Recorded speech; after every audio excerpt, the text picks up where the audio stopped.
안녕하세요. 한류의 신과 해외 반응을 소개하는 한류클래스TV입니다.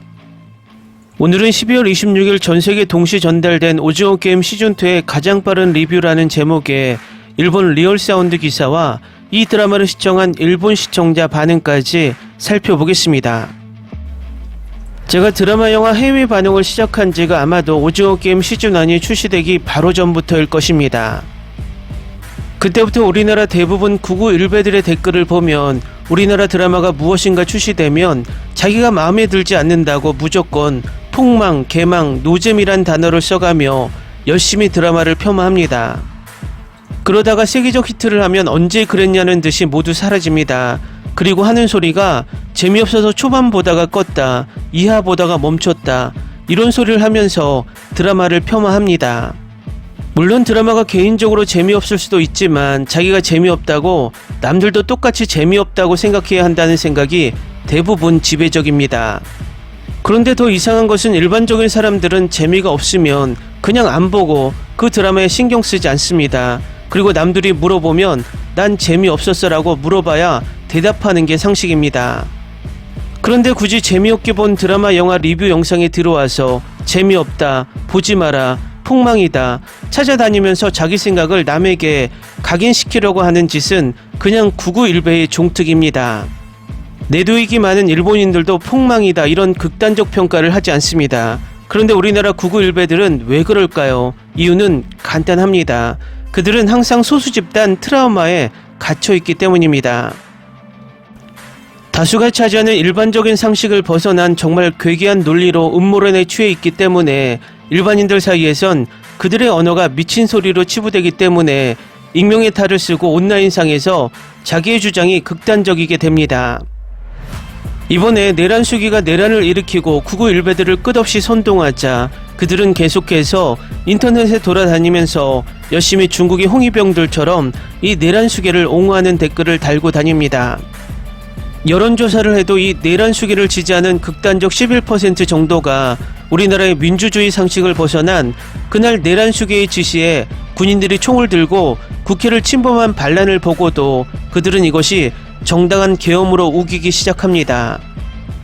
우리나라가 대의민주주의를 택한 이유는 의견이 충돌할 때 다수결의 의견으로 합의를 보자는 국민들 간의 약속입니다. 물론 소수의 의견도 중요하지만 의견이 충돌할 때는 다수의 의견을 따라서 충돌을 막자는 것이 민주주의이고 내 주권을 투표를 통해서 국회의원에게 일임한 것입니다. 결국 다수결에 의해서 내란수계는 탄핵되었고 다수결에 의해서 빨리 체포하라는 의견에도 991배와 국민의힘은 이 민주주의를 파괴한 내란수계를 옹호하고 있습니다. 결국 이들은 내란수계와 똑같은 민주주의를 파괴하고 있는 짓을 하고 있습니다. 991배들은 자신들이 멍청한 의견을 다수에게 강조하며 그것이 맞다고 우기는 데 익숙하고 내란수계 또한 991배 유튜버를 보면서 민주주의를 파괴하는 친위 쿠데타를 일으켜 소수가 다수를 지배하려고 했습니다. 결국 민주주의 논리를 이해 못하고 중국과 북한처럼 1인 독재자가 모든 의견을 내는 것을 추앙하는 991배들은 99빨갱이라고 말해도 무방합니다. 그들은 왕이 지배하는 1인 독재자가 지배하는 공산 독재를 추앙하며 입으로는 자유민주주의를 외칩니다. 하기사 중국도 북한도 민주주의라고 우기긴 합니다. 어쨌든 우리나라 간첩과 빨갱이들은 내란수계와 991배라는 것을 지금 내란을 저지른 내란수계와 그를 옹호하는 991배들이 증명하고 있습니다. 또 중요한 것은 이들은 줏대가 없이 일본이나 미국이 어떤 여론을 내놓으면 그것을 큰형님이 주시는 계시로 느낍니다. 991배들은 스스로의 의견이 먹히지 않자 우리 일본 형님, 우리 미국 형님을 찾습니다. 그러니 허구한 날 미국이 그랬대, CIA에 신고했대 이런 모자란 소리를 하고 사는 것입니다. 상식적으로 991배들이 논리가 있다면 일반적인 국민들이 그들의 말에 설득되겠지만 우리나라 국민들이 991배보다 일반적인 논리와 상식이 더 높기 때문에 그들의 선동이 먹히지 않는다는 것입니다. 그들은 이 내란 사태를 정치적인 이야기로 치부하는 선동을 계속하지만 내란수기가 저지른 이 범죄는 일반 형사범죄를 넘어서는 최고 사형, 최저 무기징역의 엄청난 국가적 범죄라는 것입니다. 이런 범죄자가 아직도 체포되지 않고 민주주의를 파괴하고 있는데 당연히 국민으로서 이것을 규탄하는 것은 국민의 권리이자 의무입니다. 이 범죄를 정치로 치부하는 사람들은 내란 수계의 공범자들입니다. 각설하고 오징어 게임 시즌2 일본 기사부터 살펴보겠습니다. 배달이 시작된 이후 넷플릭스 역사상 가장 많이 시청한 드라마이며 현재까지 3억 3천만 명이 시청 시간으로는 28억 시간을 넘었다고 합니다. 에미상을 포함한 6개 부분에서 비영어 작품으로 첫 수상이라는 역사를 만든 대기록을 안고 있는 작품의 새로운 시즌이기 때문에 회의적이 되는 것이 당연한 것입니다.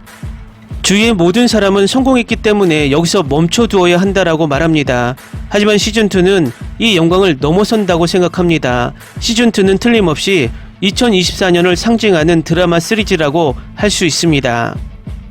자본주의 사회의 우화와 치열한 경쟁 사회를 그린 시즌1, 경쟁을 낳는 자본주의와 공존의 공산주의, 그리고 사람들의 의식이 다원화하는 사회에서 민주주의의 문제를 묻는 시즌2는 프로덕션 디자인이나 음악 등의 하이 컨셉으로 이목을 모아 어느 나라에도 공통의 사회 문제를 로우 컨텍스트로 그려 인기를 얻을 것입니다.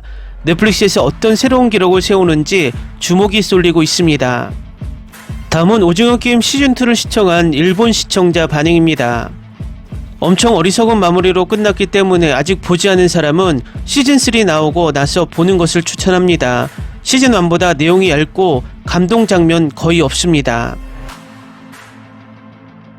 시즌1은 게임의 질이 끔찍한 것이 눈에 띄었지만 시즌2는 거기에 승부를 피한 느낌, 스토리는 좋기 때문에 지루하지 않고 볼 수 있었다. 내용이 얇고 템포가 나쁘고 캐릭터가 서있지 않다. 플레이어끼리의 대화와 긴 긴장감이 너무 지나치고 BGM도 뭔가 미묘하고 기대한 시즌2의 느낌이 너무 미묘하다. 전혀 게임이 진행되지 않아 어쩐지 비틀거리는 것만으로 스릴이나 두근두근 거림이 없다. 전혀 진전이 없다. 시즌3를 계속하기 위한 스토리이지만 여전히 재미있다. 20화가 있어도 좋기 때문에 시즌2에서 완결해도 좋았다고 생각하지만 넷플릭스의 사정이 있을지도 한국은 엔터테인먼트 만들기에 능숙하다. 그래, 여기서 끝나? 시즌3까지 또 기다려야 하나? 게임. 시즌1은 결말이 확실히 있었는데 이번에는 속편이 있는 시즌2. 시즌2만으로 완결해 주었으면 했는데 여러가지 시점이 보이고 재미있었다.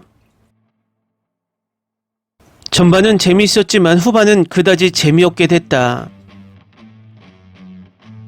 시즌1은 보지 않아서 흐름밖에 알지 못했지만 처음 재미있었다. 너무 재밌어 단번에 봐버렸습니다. 그러나 스케일은 커지고 있지만 그만큼 조금 깊이가 얕아지고 있는 생각은 했습니다. 일화는 거의 완벽하다고 말할 수 있는 도입, 후반은 시즌1과 차별화시키기 위한 내용이지. 응원했지만 후에는 비주얼은 좋았는데 스토리상의 의미가 아무것도 없다. 투표만으로 1시간 정도 있는 것 같다. 일화가 피크, 그리고는 특히 진전 없이 시즌3를 기다릴 뿐. 공유가 주인공인 시즌1은 명연기자가 많았지만 시즌2는 아이돌계가 많은 것 같은 느낌이 들었다. 한국 드라마계의 킬러 컨텐츠인 오징어 게임 시즌2. 시즌1 본작의 측면을 매우 잘 표현한 캐릭터이며 의외로 작품적으로 중요한 의미를 가지고 있었던 것처럼 보인다. 전작처럼 단번에 보았다. 넷플릭스 시즌2 제1화는 별 10개를 붙일 정도로 좋았다. 제2화도 후반은 별 9개 정도로 채고 그 후의 이야기는 별 4개가 계속되는 느낌이었다. 기다리고 기다린 시즌2 단번에 보았습니다. 개인적으로는 시즌1보다 좋아했습니다. 데스게임 자체는 전해가 신선하게 두근두근 볼 수 있었던 곳이었지만 게임에 다시 참가할 때까지의 과정이나 6화로부터의 노도의 전개가 다른 데스게임과 차별되어 최고였습니다. 시즌3 일찍 와주세요. 범죄도시의 최귀하 반장을 찾아라. 나는 지금까지 살면서 주연 배우급의 연기자가 엑스트라로 나온 작품을 한 번도 본 적이 없어요. 하지만 이야기의 흡입력과 집중은 대단했습니다. 한국 최고의 연기파 배우 1위는 이병헌이라고 생각합니다. 2위가 황정민일까? 이병헌 씨의 연기는 정말 감탄밖에 나오지 않습니다. 휴가 시즌에 보여주셔서 감사합니다. 넷플릭스. 3화째부터 게임이 시작되어 재미가 된다. 처음은 무궁화꽃이 피었습니다 때문에 또 같은 게임인가 라고 생각하면 2, 3게임은 새로운 것이었기 때문에 좋았다. 시즌1은 코로나가 유행했을 무렵에 단번에 보았던 기억이 있습니다. 이번에도 스타트 대시로 단번에 보았습니다. 시즌3가 있다는 것을 알고 있었기 때문에 해결되지 않을 것이라고 보고 있었다. 대망의 시즌2보다는 시즌2 전편 같다는 느낌이었던 시즌1보다 캐릭터의 매력이 격감하고 있어 퇴장해도 그다지 슬프지 않는 전개도. 반격하는 것은 생각하지 않은 전개로 깜짝 놀랐다. 빨리 시즌3를 줘. 이 전개는 병역이 있는 한국만이라면 가능하다. 아빠를 쏜 것은 병사의 11번으로 능숙하게 급소를 제어하고 쏴서 실은 살아있는 것 같은 것을 기대하고 있다. 심리전, 과연 한국이다. 시즌1보다 흥미로웠다. 단번에 보았다. 이번 작품도 엄청 재밌었다. 곧 2025년이지만 새해 즉시 해주면 안 되겠습니까? 엄청 재밌고 캐릭터가 계속 죽어가는 것은 좋다고 생각한다. 아주 좋은 느낌. 이번 시즌3까지 있군요. 스토리가 많지만 시즌1에 이어 흥미로웠다. 이번 작품 시즌3의 연결밖에 없는 느낌이 들고 속편이 나오고 봐도 문제가 없다는 생각이 든다. 오히려 그쪽이 좋을지도. 최고였습니다. 단번에 보았습니다. 속편이 아니라 세계 규모의 리얼리티 쇼가 되었다. 세계 규모는 리얼리티 쇼인가? 댓글 반응 잘 보셨나요? 오징어 게임 시즌1 때 자신들의 컨텐츠를 베꼈다고 우기더니 더 이상 그런 댓글이 보이지 않습니다. 딱 우리나라 구글배들이 우리나라 컨텐츠가 나오면 무조건 비하하다가 세계에서 엄청난 히트를 하면 입 닫고 도망가는 것과 똑같습니다. 어쨌든 오징어 게임 시즌2를 보다가도 또 나라에 무슨 일이 일어날까 중간중간 뉴스를 확인해야 할 지금 상황을 정리하기 위해서는 내란 수계를 빨리 치포하고 처단해야 할 것 같습니다. 한류 클래스TV는 한류 외신과 해외 반응을 꾸준히 쫓아가 보겠습니다. 재밌게 잘 보셨나요? 여러분의 구독, 좋아요, 댓글, 알람 설정은 컨텐츠 제작에 큰 힘이 됩니다. 그리고 항상 하시는 일마다 대박 나시고 행복하시길 바랍니다.